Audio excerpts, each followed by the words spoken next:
and welcome to the pod. I'm your host, Grace, and with us we have Doddz, who's going to teach us all about how to become an artist. Thank you so much for joining us. No problem. Thank you for having me. So obviously artist can mean many, many different things. So please tell me what it means to you. Okay. Personally, to me, it means everything. But I guess the type of artist that I am is probably categorized as a digital artist, but every piece of work that I make, there's a physical component. Usually it's traditional, like a sculpture or a painting or a mural or whatever it might be. But there's usually a digital experience either alongside it. So you'd hold your phone up to a mural and it will come to life through your phone and do something magical. Or the experience itself, the physical thing, it's a screen and there's a digital experience on side. So it's kind of one foot in both camps, but yeah, that's the type of artist that I am. How did you find that you wanted to do something that niche? I appreciate it is very niche. There's a long backstory of trying to develop an art style that was very unique. If you think of all iconic artists, in my previous work, previous life, I was working in a personal brand, which I'm sure we'll come on to, but I've always been interested in the personal branding of an artist. To go back to the iconic artists, if you see a famous painting, you know instantly it's that person's artwork. So at sort of that young age, kind of in the early 20s, trying to develop an art style that when you see it, you go, that is a Doddz piece of work. And that took me on like a 4-year journey of trying all sorts of wonderful, amazing, different types of art that just didn't quite sit with me until it was augmented reality, which is where you can hold your phone up to a physical object and it will do something. I just enjoyed that. And not only did I enjoy it, but the reaction online professionally just like exploded. So it wasn't really like, aha, Yeah. there we go. I just like kind of forgot and just kind of went down that rabbit hole. And then now it's kind of expanded outside of augmented reality, but just sort of like innovation, interactive experience is how I sort of stumbled into that niche. I think it's really good to hear that you didn't just have it from the beginning. You're like, this is what I'm doing. It was a proper journey to get there. Yeah. And not one that you would go, there's a curve here that's very clear. Like I started off as a street artist.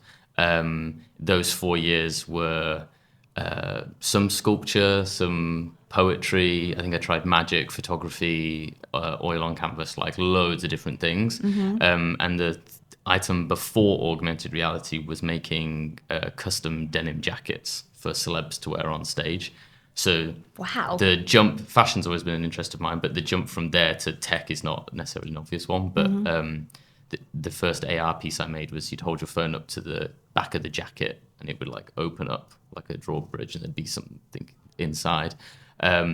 And that's what blew up. So I was like, oh, that's interesting. What else can AR do? So yeah, not a linear path by any means. It's cool as well because you're like, oh, people like this. Like, it's like you wouldn't have known that if you hadn't just given that a go. Yeah, I mean, it was, truthfully, I know now looking back because there was a rise of augmented reality, not to get into all the boring tech stuff, but it's plateaued in terms of its interest. And now I think it's coming back. But even when it wasn't interesting, I was still doing it. So there's something definitely, I enjoy that process of being like, what else can this do? Because it's changing all the time and people still haven't experienced these kind of things. So it's nice to know that even when it wasn't popular, I was still doing it. And now it's popular again. It's like, thank God. You're committed to it. I like it. Yeah, for sure. So I'm going to die on the hill, certainly. Yeah, for sure. I can tell the passion behind it. So going back to when you were growing up, and like I said to you earlier, like obviously I read that wonderful thing on your website about you growing up surrounded by so much love and your granddad, right? Like made you have such an imagination. So tell us about that. Is that how this all started?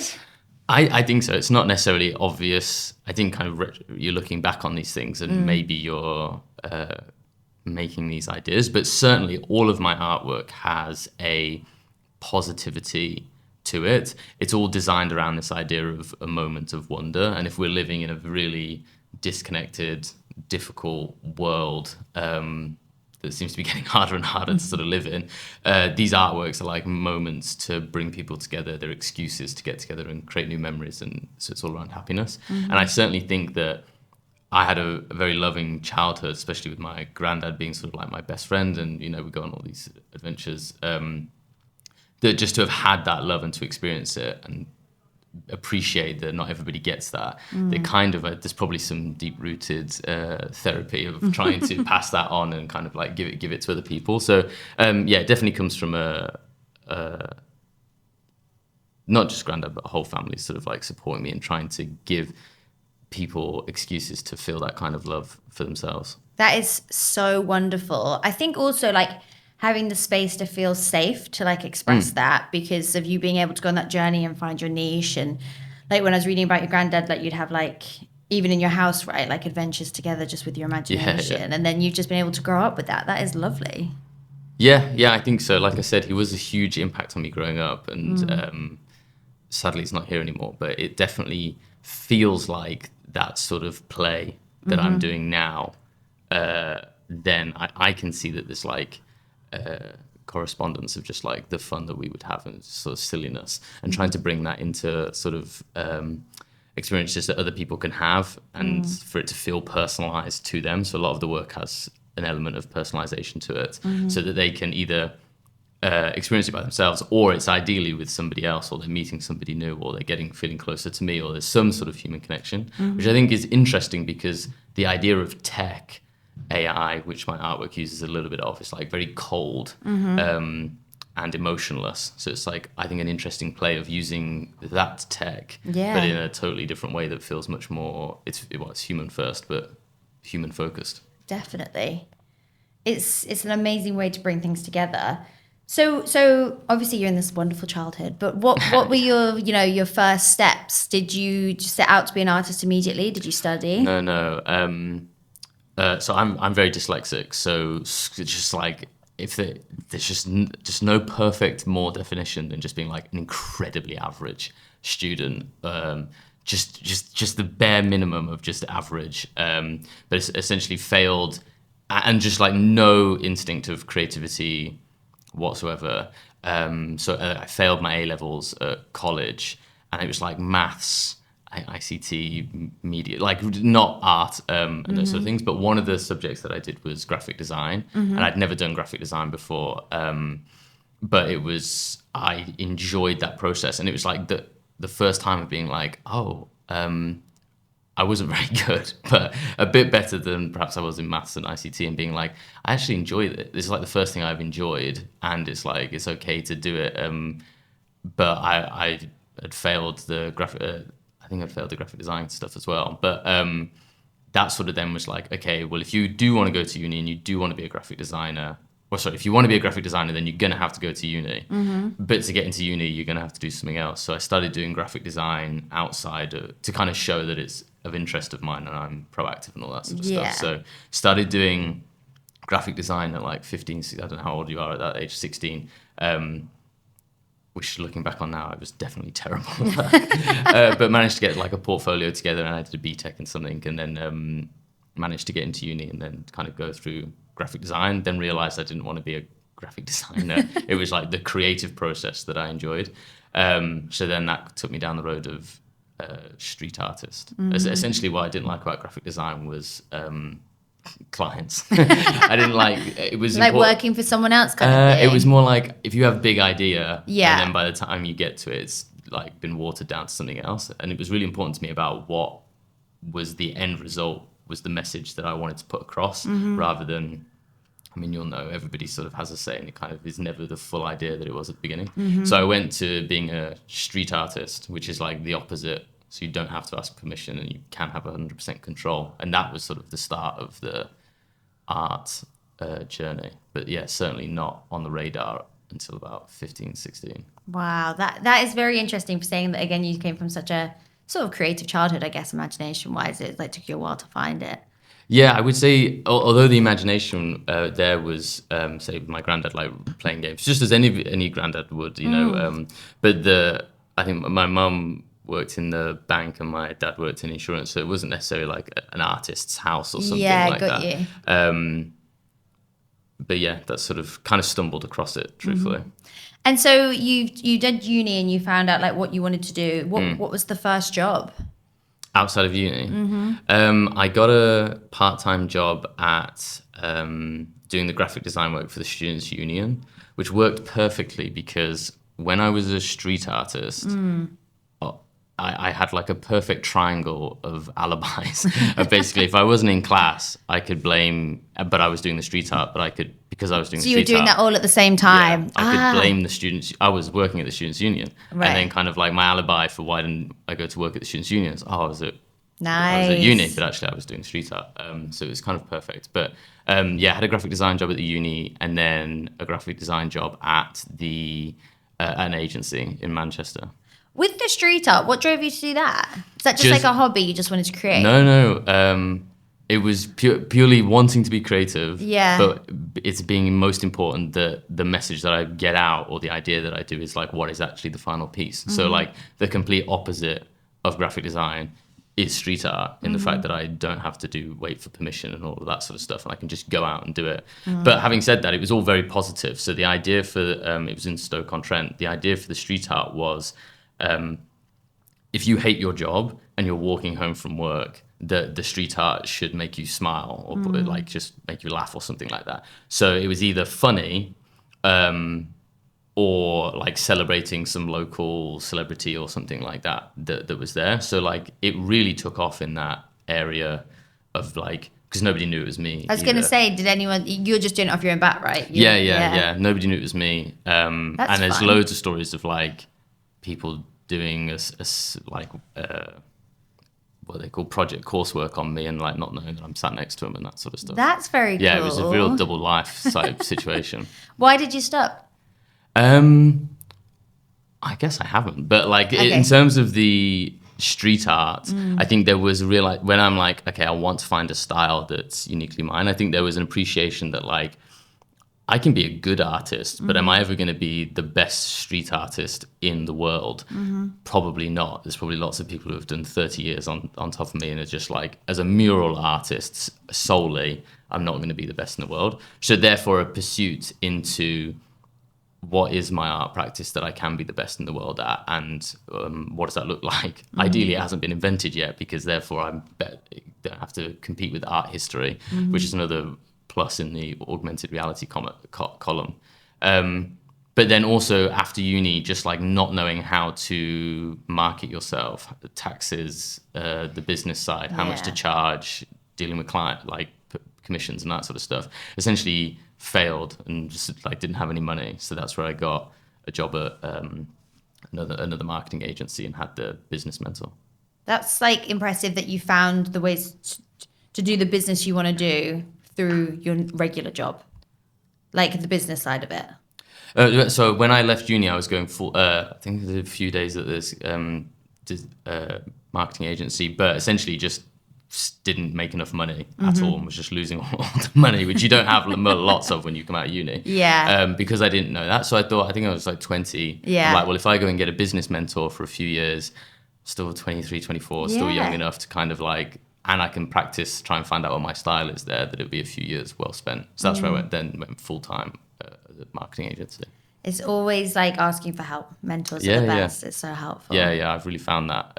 If you're offering something back in return, like a value exchange, then like most people are up for helping out. I think that's great advice. So you're at the agency and you get the business advice. What's next? Because I know that you went on to be a videographer. And... Yeah, so that was the business mentor. So it was Steven Bartlett was in Manchester. He was running an agency called Social Chain. So it was only literally around the corner from where I was living. So I was thinking, he's just a little older than me, doing really well. If I could learn from him for those couple of years, then obviously I'll have more creative skills, but more business skills at the end of it. So the proposition was that he was going to start doing vlogs on YouTube. If I could be his videographer, then the value exchange is he'll get a video every day and I'll get to just be in the room around him whilst he's like doing business, and you just pick up by association. So that was the offer. I feel like it's appropriate to say, especially on a podcast like this, that in order to get that job, I hadn't had any videographer experience before. So I bribed the building manager with a couple of beers to allow me to fly in a remote control fish into the office. And there was a whole thing about them being a big fish in a small pond. And it was like a 5-foot fish. And then attached to the inflatable was a memory stick which had a video on that I prepared explaining the opportunity, which I just explained to you. And that's what got me the job, rather because I didn't have the CV was short, basically. Yeah. There wasn't really another option. So that's what got me in, which I think probably at this podcast is appropriate to 100%. It's a creative way to get their attention.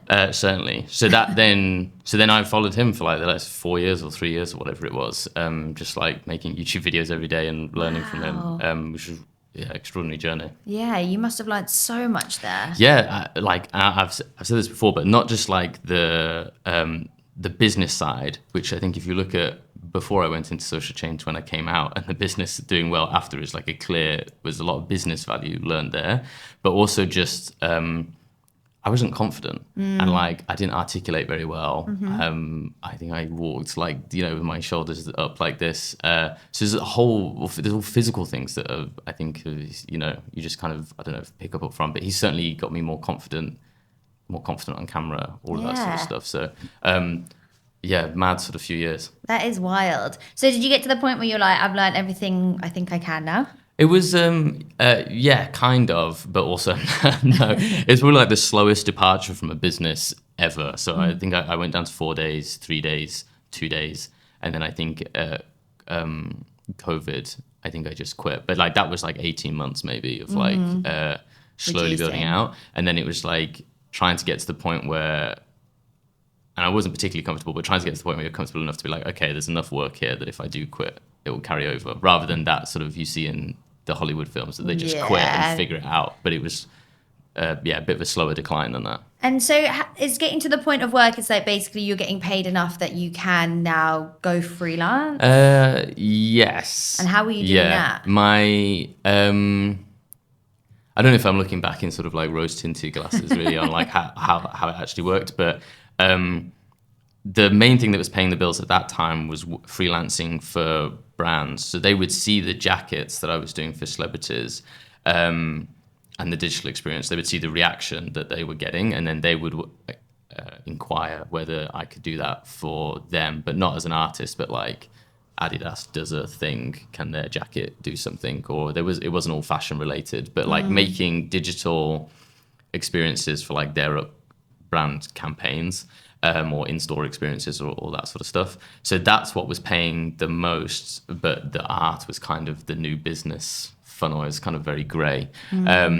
So I don't know if it really did get to the point where it was like, oh, I'm making so much money that it's like easy to jump out. Because I remember very clearly being like, if I quit and we get 2 £700 jobs, then maybe we can cover, it's fine. And being very hesitant about doing it because you just don't know with freelancing how it's going to work out. And it was COVID as well. But then I do remember that I never really looked back. It was just like, I guess you're just putting it out there to the universe and on LinkedIn and those sort of places. And then more jobs the more you do, more comes type thing.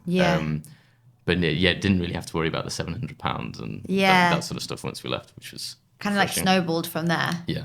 And I think as well, like it's hard to do, isn't it? Because it's like stability. But if you take the risk, you're kind of forced, you have to go out there and find it because there's nothing to fall back on. Yeah. Did you find the change, well, you did it quite gradually, I guess. So it probably didn't feel that bigger of a leap. You were kind of ready. I think it still felt like a leap because it was like, this is it. And there was obviously a lot of uncertainty around COVID. But it was like, it was definitely getting more inquiries about the work. So I was like, if there's ever a time to do it, like, just do it. And if worst comes to the worst, you can probably get another job at a marketing agency. Right. Like, it's not the actual end of the world type thing. So yeah, it did feel like it's the first time in probably like 5 years that I was like, in fact, it's the first time ever that I was 100% doing my own thing. Because even when I left uni, I was still doing part-time somewhere. So it was like, oh, figure it out, basically. Go and do this, live your dream. Yeah. It's exciting, and I think it's a real brave move, especially as we said before, like with creative industries, people aren't always like, there's money in it, or it's so broad, or people try and put people off, which I think is hard now because there's like you're doing AI in yours, like, and people wouldn't have thought of that 10 years ago to me or whatever. Absolutely. And we did say about you paying off your parents' mortgage, which is huge. Like, how did that happen, and how did that feel? So that was slightly earlier on in the story when I was doing the street art. As I said, it got quite big in in Staffordshire, to the point where the BBC were doing drive time shows about trying to uncover who I was and that sort of stuff. That's huge. That's so cool. But the council got in contact about doing an arts trail. So I did an arts trail, and then there was a documentary made about it, and there was, to promote the arts trail, there was 3 shows, like exhibits, which all sold work. So like those shows plus the council plus I don't think I got paid for the documentary actually, but that was the sort of pot that then allowed me to pay off the parents' mortgage. And that was like first priority. You're like, that's what I want to do. Yeah, I think credit where credit due. They're good people. To the point where my dad would actually even help me with some of the street art stuff, which I think is hilarious. That is so funny. Yeah, Supportive. he used to come out with me. And we got this like funny like family story of there was this one piece. They all sound terrible now, but I thought it was very clever. Where it was using 2 parts of like poles or something like that. They're in front of the wall, and we'd attached a catapult, and basically the mural painting was somebody firing off the catapult. So like my dad was drilling holes into the wall to attach the bungee cord, like just as all of these police cars came past because there was a football game on or something, and they were going to the away fans. So my dad nearly got arrested for street art. Oh, bless him. So they're heavily involved, and they've also been super supportive. Like if you're very dyslexic and not doing very well at school, and then you go to your parents, I'm going to go and be a street artist. They could go one of 2 ways. But yeah, they've just always kind of let me do my thing. So credit where credit due. They've probably given me lots of money along the way to support it in bits and bobs. So yeah, it felt like the right thing to do. They must be so proud of you. And like you said, that even now they help you with your exhibits and stuff. They're very involved. Yeah, they like to come and obviously see people, and like they've obviously been there when it wasn't very good. Yeah, like they've seen the journey. Yeah, they've seen it, and they've been to the first exhibition, which was NAF, and they've been to like the slightly better ones. So I think they enjoy coming to them and seeing other people engaging with it. And if my whole thing is about bringing people together, like they help. They're very good at like showing people how it all works, and talking to them about their family or their situation, and sort of like humanizing it all. So I like to bring them along to stuff as and when. I love that. I think that's so nice, and they sound like they want to be involved, which is obviously a wonderful feeling for you because you feel like safe to show who you are and do what you do. So you've come out of this job and you've gone freelance, and what's the steps from there? Because it must have just grown and grown. Yeah, it was. So there's 2 sides. There's the art side, which we just call Doddz, I guess, as a brand, and then there's DIME, which stands for Digital Innovation and Magical Experiences. So that's the white labeling of the tech and the storytelling that was initially paying for like 100% of the money, whilst it's still kind of trying to grow as an artist and kind of develop my style. And over the years, some years DIME is more financially successful than the art stuff. Sometimes I spend all the money on the art stuff. And sometimes the art does really well, and it's kind of like a balance. I would say at the moment it's probably tipping more towards the art side of things. Is that the aim? Yeah, certainly the aim. So it's kind of, I can talk about the North Star and the goal and what I want to achieve as an artist, but certainly that's my primary objective is to be an artist and to put on shows. But then as brands and institutions or whatever approach and just want to understand how to use that tech, I can white label that out to events or pop-ups, and without it having to be a brand deal or something like that, which is great, I guess, financially, because then it gives me the freedom to do stuff as an artist rather than having to always go and get funding from Arts Council or something like that, which is getting harder and harder. So it's a very important engine to allow the artwork. And as I said, the artwork, essentially the bigger I get as an artist, the more inbound business for DIME. So it works. They're supposed to be very separate, but behind the scenes there's lots of people wearing lots of different hats. But yeah, certainly the art is the goal. I think it's probably fair to say that a lot of people are juggling different things to live their dream, right? It's not quite as common these days for somebody just to be doing one thing. Yeah. Yeah, Definitely, and I would especially say. for artists, for sure. But it's also nice because of like you're learning so much on both sides all the Yeah. time. So you must just keep growing and growing yourself. Yeah, it's super interesting. And then, as you said, like after the freelancing, like understanding that gave me, especially all when it was Dime at the beginning, just a real good understanding of like how people interact with these experiences and kind of what they're looking for.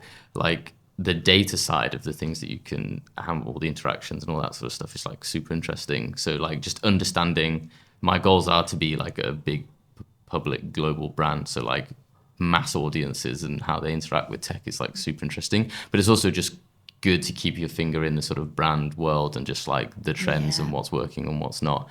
Obviously influences what's being made on the art side as well.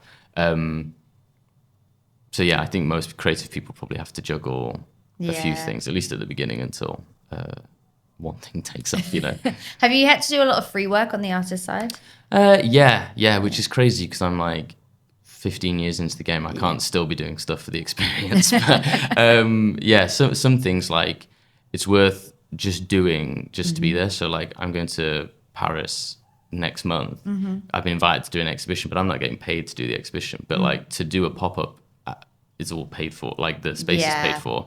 It's worth being in Paris during Fashion Week to be seen amongst that sort of like culturally relevant stuff. But it's like still going to put me out of pocket to get there and make all the artwork and all that sort of stuff. So there's trade-offs. There's trade-offs, yeah. And that's why it's like having the money probably is 50-50 this year for Dime and for Doddz, but just having Dime does allow that freedom to be like, yeah, sure, let's do that. Or That's why you do it, I guess. That's the point. Which is nice that you have that choice. So you're doing your artwork now and you're doing an exhibition. What does that look like? How does that happen? I think that I should be doing more of these like pop-ups and exhibitions. So like the artwork at the moment is more in the public art space. So like sculptures and murals and digital installations, like big things, which is again sort of on the journey that I want to go on. But then I'm not a public artist. Like I want to be many things. So doing, say the Paris one, it's like an opportunity for me to, what does a Doddz bag look like, or what does a fashion-led type experience, or do I do some homeware? I am, by the way. That's, do I do like a homeware piece or something like that? So it's really interesting. It's like a brief essentially for me to be like, what this world that I'm building, what does a clock look like in that world? What does a bag look like in that world? So that's currently what was on my mind before I came here. And then outside of the thing will be 5 things that are on display. What does that space look like? Because if I'm creating moments of wonder and it's supposed to be a magical experience, then like a white-walled gallery space doesn't feel like the right environment. So as best I can do on a budget, what can I bring in that makes it feel like you're leaving one space and going somewhere else? So I actually don't know if I'm going to be able to do this. And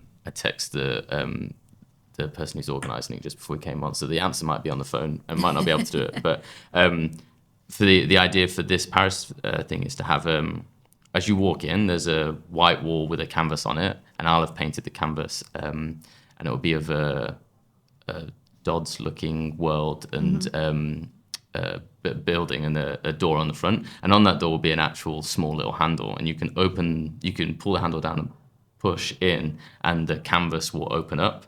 And it's actually a fake wall and the exhibition's behind it. So then you literally is stepping out of a space and into another one, which is not like it's essentially a fake wall. So it's a cheap gag, but like there is a physical leaving of a space and going into another space. So I'm hopeful, as I said, it's probably on the phone whether I can do it or not, but I hope we can do it. Yeah. Do you just find these ideas coming to you all the time? Yeah. Yeah. I'm just constantly, in fact, I'll tell you that idea came from, I watched,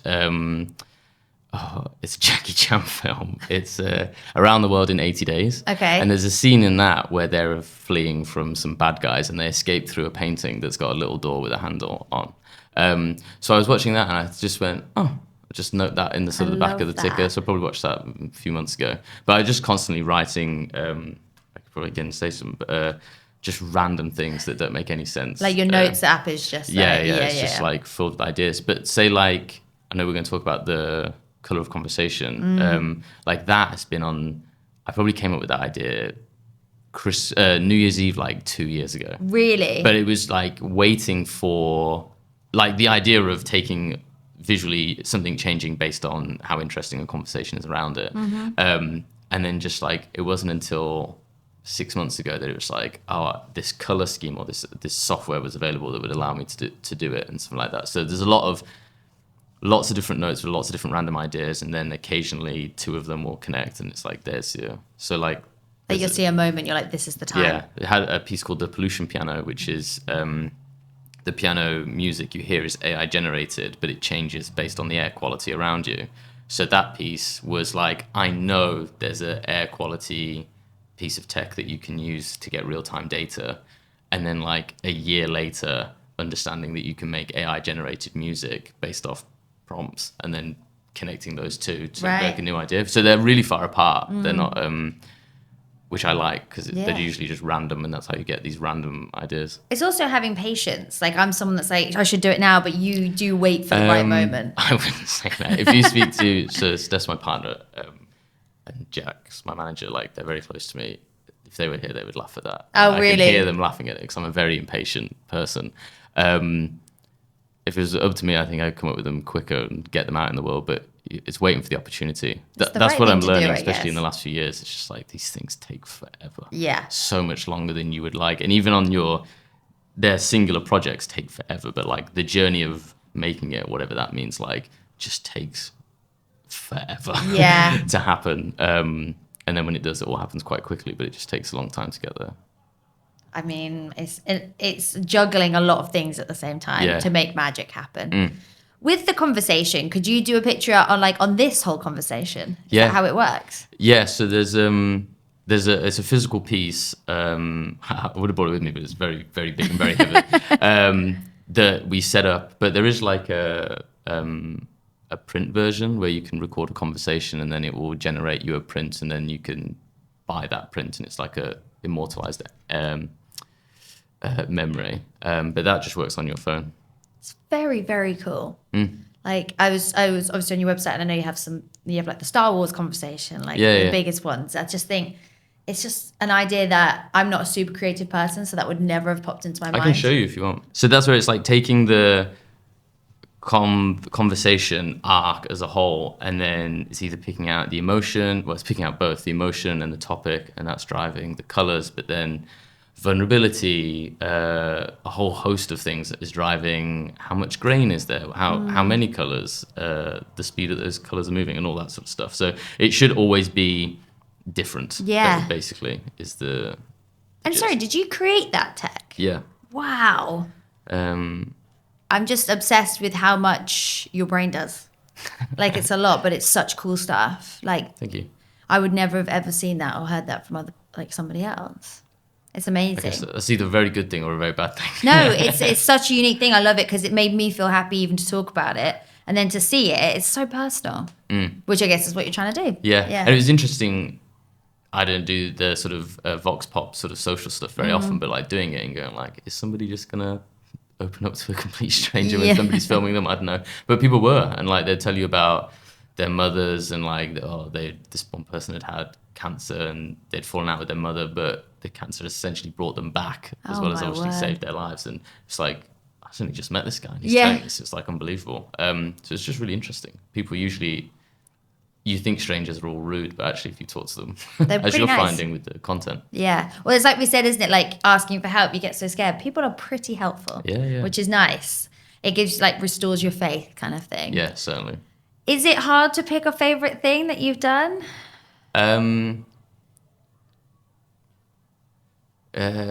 Yes, but it's like probably any creative person would say, it's always like the next thing. As soon as it's done, it's done. But I'm working on a piece at the moment that's called The Studio, where it would essentially be me. You'd hold your phone up to an artwork, and I'll be living inside of it. And it's essentially like The Sims, where you can come back at different times in the day, and at night I'll be sleeping, I might be making food or painting, or the weather changes and all that sort of stuff. But that to me is really interesting because if it was a print and I can sell it, then people will feel really close to me. Sorry, the best thing is that you can talk to me and I talk back. This is wild. So like there's an actual bond there's an AI trained on me and how I talk and my artworks and all that sort of stuff. So it's like, I'm trying to grow as an artist. So having an audience who feel close to me is part of that. So like if you are engaging with me and sort of learning about me through this experience and keep coming back, and it's like you can ask me to paint you a picture of a little Mexican hat or something like that, and then I can take your WhatsApp and then the AI will WhatsApp it to you when it's ready and all that sort of stuff. So it's like real good deep bond being made there. So I'm really interested in that because that's like just the most ambitious thing that I've done. I'm now realizing that I'm saying out loud that usually the ones that do really well are the simple ones, and that might be too ambitious. So that might just be one for me, the studio piece. But that's the thing I'm excited about at the moment because that's what I'm making. That is amazing. You constantly creating new stuff that blows my mind. I like the studio. The original idea was, first of all, thank you, that's very kind of you to say. But the original idea was if you had a picture or a painting of Andy's room from Toy Story, and then you held your phone up and all the toys came to life, and you could like engage with them. So I see that so clearly that should be a product that people engage with.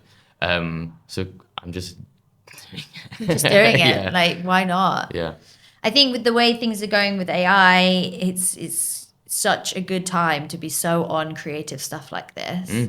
It's really opened up I know there's lots of negativity around AI, but like my skill set is only this wide. But like the ability to use AI in the creation of this stuff.